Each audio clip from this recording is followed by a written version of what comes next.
In 1947, a young Pennsylvanian, then attending the University of Minnesota, studying toward a degree in physics, sold 2 novelettes to the magazine Astounding Science Fiction and launched a career as a writer which has supported him ever since, as well as a wife and daughter he acquired along this particular time sequence. Some several hundred stories and more than 50 books later, Poul Anderson lives and works in Orinda, California, when he is not traveling in Europe, building his own Viking ship, or participating in the Society for Creative Anachronisms.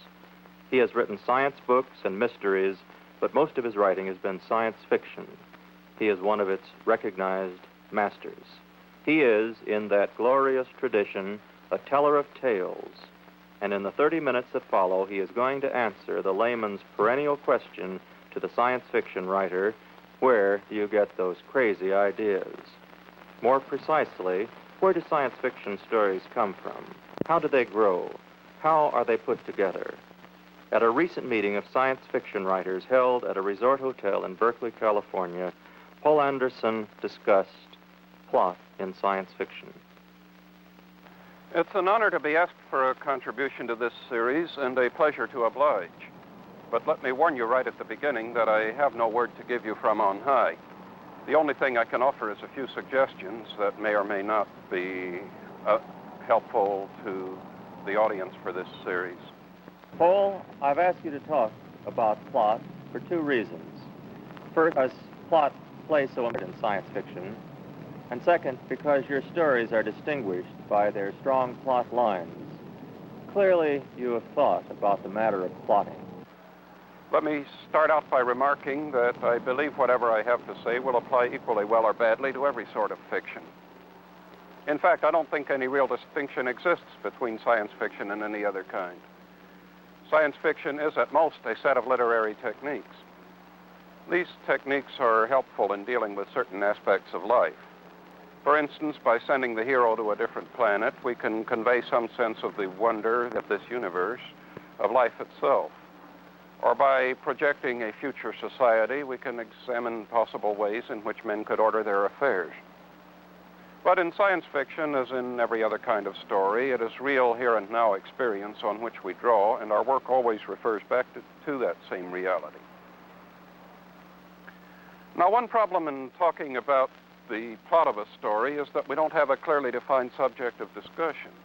A very well-known novelist once remarked to me, quote, "Plot, characterization, and the rest are nothing but words made up by English professors to describe what real writers have been doing all along," unquote. I don't think that remark is entirely fair, but it does contain a certain amount of truth. You simply cannot separate plot from character, background, philosophy, and everything else that goes into a story. At least you cannot if the story is to be anything more than a mechanical piece of hackwork. Nevertheless, we need to get on with our discussion. So let's define plot roughly as the scheme of events in a story. Remember, that's only a very crude definition. Maybe what I have to say later on will suggest refinements to you. To start with, I'll offer a couple of examples. The plot of the Iliad is Achilles, angry with his king, withdraws from battle until his best friend is killed, whereupon he comes forth to get revenge. The plot of Hamlet is much more intricate than that, of course. In fact, Hamlet consists of several interweaving storylines. One of them, by the way, is a skillfully constructed piece of detective fiction. You remember, Hamlet doesn't simply take the ghost's word about his uncle's guilt. The ghost could, after all, really be a demon whose lies are intended to trap Hamlet into sin. So the prince has to investigate for himself. In the course of this, he interacts with a whole cast of people, each with his or her own story that is part of the larger whole. Note how much of this complex plot turns on background and character. Take, for instance, the scene where Hamlet finds the king at his prayers, almost stabs him then and there, but refrains. The background is Catholic. In Catholic belief, if the king were killed while praying in sincere repentance, he would go to heaven. What kind of vengeance is that? Therefore, Hamlet stays his hand. But the king's remorse and Hamlet's cold calculation derive from their inmost personalities. That's what I mean by claiming that plot is not really separable from the other aspects of a story. Still, you do have a narrative line, whatever its driving forces. In a work like James Joyce's Finnegan's Wake, this line is mostly interior. We see what goes on in a human mind, and thus we come to know that human and his milieu. On the other hand, in Robert Louis Stevenson's Treasure Island, the storyline is almost entirely exterior. We meet marvelous people like Long John Silver and Ben Gunn. We get to know them in the course of the action, but this is the operative difference from Joyce. We get to know them in the course of the action.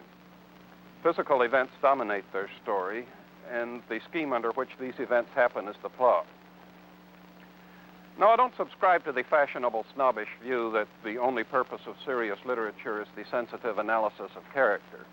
I think action writers like Homer are every bit as important as psychological writers like Chopek. It's just a question of which aspect of reality the author wants to emphasize. Usually the external part, that is, what a hero does, what happens outside of his skin, usually this is what is emphasized in science fiction.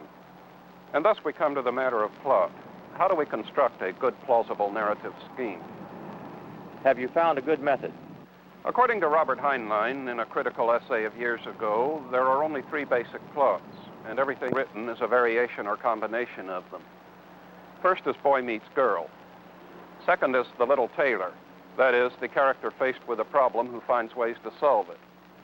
Third is the man who learned better, the story of someone whose mistaken belief or attitude is changed by experience. Of course, each of these can be turned around. Boy can lose girl, or in some modern fiction, we might have boy meets boy. The little tailor can fail, in which case the story might become tragic. The man who is supposed to learn better may likewise fail to do so, or the lesson he learns may turn out to be inappropriate, thus making his story ironic. And as I remarked, usually elements of all 3 types enter into a story. For example, we might have a man and woman stranded on an alien planet. Their problem is to get help. Somehow they solve it. That's the little tailor. The solution turns on their discovering some fact they hadn't known or making some invention hitherto unheard of. That's the man who learned better. And obviously their personal relationship, meanwhile, comes under boy meets girl. Don't knock it. This is the structure of a lot of highly successful stories, like any number of Heinlein's excellent novels for younger readers. And I might immodestly mention my own The Man Who Counts, known in its paperback version as War of the Wingmen. I used the same combination in The Ancient Gods, paperback title World Without Stars. In that case, the girl never comes on stage, though the hero is obsessively in love with her. It turns out that she died long before the story opens, and the narrator, who discovers this, thereby becomes the man who learned better. I do not want to say that Heinlein's interesting theory is necessarily right. Other people claim there is really only 1 plot. Still others claim there is some different number of basic plots, like maybe 6. Still others doubt if any neat classification actually works. To tell the truth, I myself incline to that last school of thought. I don't really believe plots can be categorized, and in fact, I don't care whether they can. I do suggest, though, you think about Heinlein's idea and see if you can apply it to various literary works. The practice will open your eyes to the structure beneath all these stories. What is the function of plot in a story? Plots are structures. They are the sets of definite events and other developments by which stories get from here to there. A story which emphasizes background and/or character may have very little formal plot. Cases in science fiction include Heinlein's novels Beyond This Horizon and Starship Trooper.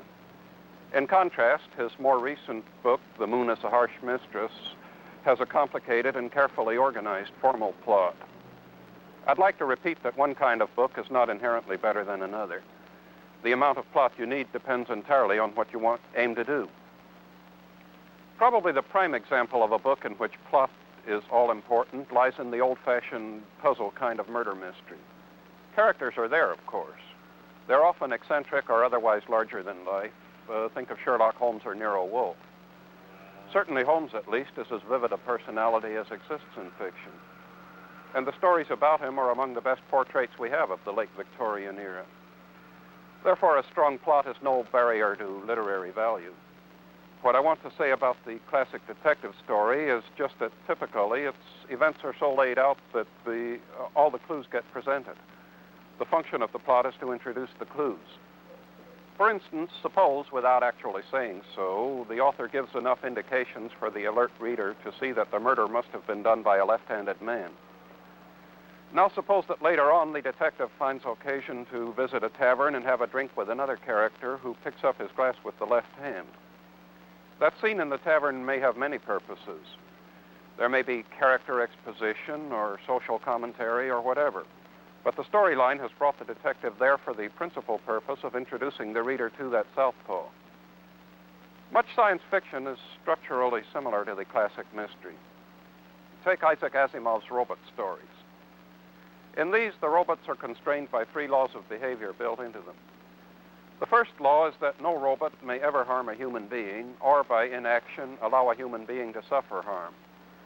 The second law is that the robot must obey any order given by a human being, provided this does not conflict with the first law. The third law is that the robot must protect itself against damage or destruction, provided this does not conflict with the first or second law. From this background, Asimov derived many story plots. Typically, a robot would be behaving in some irrational fashion. It would turn out that the cause was a conflict between the 3 imperatives. Thus, one robot entangled itself in a more and more complicated web of lies. Finally, the humans discovered that the robot was striving to avoid revealing a truth which it knew would hurt a particular person to hear. This illustrates again how plot can be a stepping stone toward other literary values, instead of just a rigid framework. In Asimov's story, the anguish of both the robot and the human are touchingly shown. The tragedy is a logical outcome of the thoroughly logical plot. Obviously, this is far from being the only kind of storyline in science fiction. Toward the opposite extreme, you find, let's say, Harlan Ellison's I Have No Mouth and I Must Scream. This story deals entirely with the sufferings of the characters who are being tormented by a giant, nearly omnipotent computer and the machines it controls. About the only hint of formal plot occurs at the end, where the hero finds a way to liberate another victim by killing her. Yet the story is certainly effective.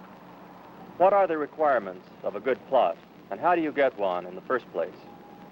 Or, as the science fiction writer is always being asked, where do you get those crazy ideas? The answer is you get them any place, from direct experience, reason, reflection, conversation, reading, television, or Lord knows what. Virtually anything will suggest a story if you have that kind of mind. What counts is what you afterward do with your idea. Let me offer you a couple of personal examples, not so much from egotism as because I can't presume to speak for any other writer. Years ago, when the theory and practice of automation were still in their infancy, I read Norbert Wiener's book, Cybernetics. In passing, the author worried about what he called the Second Industrial Revolution. The First Industrial Revolution brought in powered machinery and put most unskilled manual laborers out of a job. The Second Industrial Revolution, Wiener foresaw, the automation revolution, would displace the white-collar routinier, the bookkeeper, the clerk, everybody whose work could be done better and faster by a computer. Aha, I said, and promptly wrote a story about the cruel situation of such people in the future, people intelligent enough to recognize that they have nothing to offer which the world wants any longer. Since then, everyone has become aware of this disturbing possibility, but I was writing about it more than 20 years ago. I don't claim any great foresight. Norbert Wiener had that. I merely saw his warning in terms of a story. About that same time, I spent some months batting around Europe on a bicycle. It was a lot of fun, but as an American, I gradually got fed up with having to fill out a form everywhere I stayed. A bit of paper for the police, demanding name, occupation, passport number, where I was last night, and so forth. Nowadays, I'm sorry to say, we're getting more and more of that kind of thing in this country, but I'm speaking of a relatively innocent era. Since nobody ever checked up, I finally took to signing false names just as a gesture of scorn. Among them was Sam Hall. You may remember that there is a very coarse and profane and generally grand old English ballad about a character named Sam Hall. To this day, probably, moldering away in assorted European police archives, is the statement that Sam Hall slept here. When I came back to the States, I found myself right in the middle of the era when Joe McCarthy was running rampant.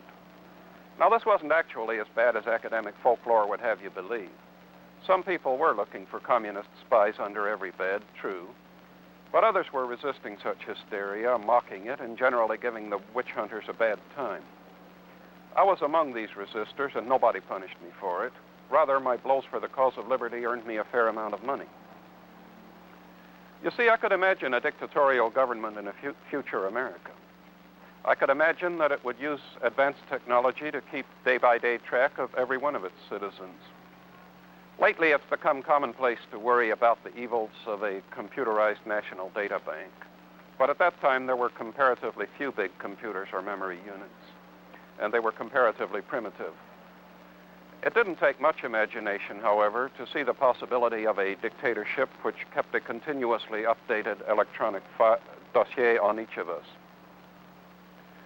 This thought fused with my mildly annoying experience in Europe, and the plot came forth. A single key employee of the data bank could cause all kinds of trouble. Why would he do so? Well, for one thing, he'd have slowly become more and more disgusted with the government. Hence, I saw him as a middle-aged man and a thoughtful man who had read history and knew that freedom had once existed in America. So the developing plot suggested characterization. It suggested background, too. Just what would daily life be like in a totalitarian America? These were points to think about and work out in detail. My quiet middle-aged hero would not rebel suddenly and dramatically, but a particularly nasty incident might get his back up. Having access to the citizen data machine, he could take out his resentment on it. Oh, he wouldn't sabotage. That would be too dangerous. But suppose he slipped in a file on a fictitious character, a violent criminal at large named, you guessed it, Sam Hall. Bit by bit, over the months, he would add to the dossier of this non-existent person. So far, so good. However, I wanted my hero to do something really decisive. What would motivate him to that? I confess that at this point I used an old gimmick. Still, it's based on something that has happened too many millions of times in places like Nazi Germany and Soviet Russia. I gave my protagonist a favorite relative who fell under suspicion of being associated with the revolutionary underground. The secret police took this young man away, and he didn't come back. In his sorrow and frustrated anger, my hero had to do something. Another political policeman had lately been murdered by persons unknown. On impulse, my man slipped into the electronic files a made-up account of evidence which indicated that Sam Hall might have been the killer. With electronic scanning and cross-correlation, the authorities were soon alerted and started to search for the suspect. You can take the story from there for yourself. My hero keeps feeding in more and more about Sam Hall. The underground hears of this violent, anti-governmental figure. Though no one has ever seen him, Sam Hall becomes a legend among them, a symbol and rallying point. Meanwhile, back in the computer center, my hero plants indications that various higher-ups in the government itself may have had something to do with Sam Hall. The syndrome of guilt by association spreads ever more chaos. This finally makes the government vulnerable enough that it falls before a democratic insurrection. The hero is lionized and uses his prestige to make sure that the computer and its data bank are destroyed. I've gone into this example in so much detail because it's typical of one way that plots develop. At least this is one way that plots develop for me. I think your method is typical, at least, of some kind of stories. How do you develop an idea into a full-fledged story? First, I decide in a general way what storyline I want. Is it to be about a man coping with a future world he never made, or coping with the hazards of another planet, or what? The specific concept usually makes my storyline decision for me. For instance, frequently I start by designing a strange world in considerable detail. The story then becomes in part a cook's tour of that world. Or I might want to make some particular point, like freedom is groovy, or the Persians were more important to world history than the Greeks, or a conqueror can get in trouble by acquiring too much real estate, or whatever else I have to say that looks as if it would make an entertaining story. In all these cases, I build my plot outward from the core idea. Events are so designed that the characters will be exposed to the different facets of the idea. To give a specific example, let's imagine that we want to say a good word for freedom. We might do this by having a time traveler from a slave era visit a libertarian milieu, or vice versa, of course. In either case, we'd want a narrative line which would expose him to as many aspects of the period he is visiting as possible. The plot should also give us a chance to show something of his own background. This we can most readily accomplish by having him do whatever he does in close contact with someone who belongs to the other society. If he is from culture A, for instance, the heroine might be from culture B. Their conversations and conflicts will dramatize as well as exemplify their origins. Things are still pretty vague, though, at this stage. What I usually do next is flesh out the characters and background. The people and the situation have to be such that the events can logically happen. Let me make this clear by a reductio ad absurdum. The events of the Iliad could not have happened if the main character had been St. Francis of Assisi rather than Achilles. And if the main character who got offended with Agamemnon had been, let's say, Odysseus, events would at least have taken a somewhat different course, even if the ending was more or less the same as what we now have. Elements of character and background do more than justify a plot line. Frequently, they suggest parts of it. For instance, I may have a nicely designed planet and the intention of using the story to show you how oddly the laws of nature operate under special conditions. But obviously, it makes quite a difference whether the human exposed to these conditions is fat, greedy, boisterous old Nicholas van Ryn, or suave and existentialist Dominic Flandry, to name a couple of series characters. Likewise, the milieu you pick is important. Van Ryn lives in a raw pioneering era, Flandry in the twilight of an empire. So quite aside from their personal characteristics, the possibilities open to them are different. That answers the second question, where do you get those crazy ideas? But what about the first question? What are the requirements of a good plot? What are the standards to meet? Well, again, I have no simple answer. If you're a great enough writer, you can get away with anything, like Mark Twain, whose Connecticut Yankee just happened to arrive shortly before a solar eclipse and just happened to remember that it was due. But we can't all be that great. Besides, no matter how fine a writer is, it does him no harm to get his logic straight. So I'll talk a little about the requirements for a sound workmanlike plot. When the rules need breaking, by all means break them. However, I would say these rules are not arbitrary. They're extracted from many centuries of experience, and therefore they should not be broken unless you absolutely must. The basic requirements of plot as I see them are first, logic, and second, surprise. Let's take them up in order and afterward together. By logic, I mean merely playing fair with the reader. What happens next in your story should be reasonable in view of what has already happened. For instance, if the hero has been a timid mouse all his life, he may eventually become a raging Genghis Khan type, but this won't take place overnight. In fact, in a case like this, the gradual transformation of his personality is the very core of the plot. This idea of playing fair is what underlies the general disapproval of coincidences which get the hero out of a tight spot. Let's say he's an American astronaut trapped on Mars, running out of oxygen, desperately trying to improvise some means of staying alive, and a Russian expedition that he's never heard about just happens by and saves him. End of story. Wouldn't you, as a reader, feel cheated? On the other hand, suppose he knows there's a Russian ship somewhere on Mars, and his problem is to find a way to give it a distress call. Or suppose we have him marooned and the Russians chancing by and picking him up, only this isn't the end of the story, it's the beginning. The real story then becomes the relationship of this American, taken aboard under these peculiar circumstances, to the Russians. Perhaps the story will, in addition, be about the relationship of all these people to Mars, and thus symbolically be about man's relationship to the universe as a whole. Is there any place in a story for coincidence? The reader will accept coincidences when they work to the disadvantage of the hero. In such cases, the coincidence is not a magical solution.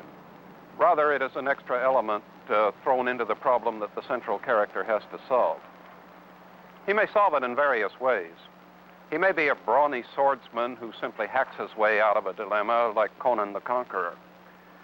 This is legitimate since we have been repeatedly told and shown that Conan has the strength of 10 ordinary men. Or he may solve it by sheer doggedness, like Frodo in The Lord of the Rings. Or he may use any of several other possible approaches, or combinations of them. But as a rule, science fiction being somewhat cerebrally oriented, the science fiction reader is most happy when the solution comes out of ingenuity on the hero's part. As said before, when the hero fails to solve his problem, you have a tragedy, or maybe a farce if you're writing like Wodehouse. Or the hero may solve one problem but fail on another, giving you a bittersweet ending. The principle is always the same, though, that whatever happens ought to make sense. The second requirement for a good plot is surprise. If the reader knows exactly what's sure to happen next, why should he bother reading? He might, of course, be rereading a known and beloved story, but isn't one important reason for his love the fact that first time around, the story gave him the delicious thrill of astonishment or the almost religious thrill of a new deep insight? Surprise is not identical with suspense. We know, for example, that Horatio Hornblower is not going to be killed in a given story. But we are interested to learn what will happen to him and his fellow characters. With a top-notch writer like C.S. Forrester, we know that we won't be able to predict events much better than we can predict them in that disorderly jumble known as real life. Something unexpected will always come along to shock or delight us, just as something unexpected always comes along in our everyday experience. At the same time, the novelty won't be a mere rabbit out of the hat. It will be a logical consequence of the story premises. The reader should ideally say to himself, "My God, what a surprise. But how natural. Why didn't I see it coming?" This is the ideal to strive for. I think it applies to every kind of writing: technical, cookbooks, poetry, essays, fiction, you name it. What we as readers want are the simultaneous senses of newness and of rightness. We want the author to take the building blocks he has laid out before our eyes and make them into something we would never have imagined for ourselves. The world is full of stone and glass, but Salisbury Cathedral stands on its flat plane as a stunning and eternal surprise.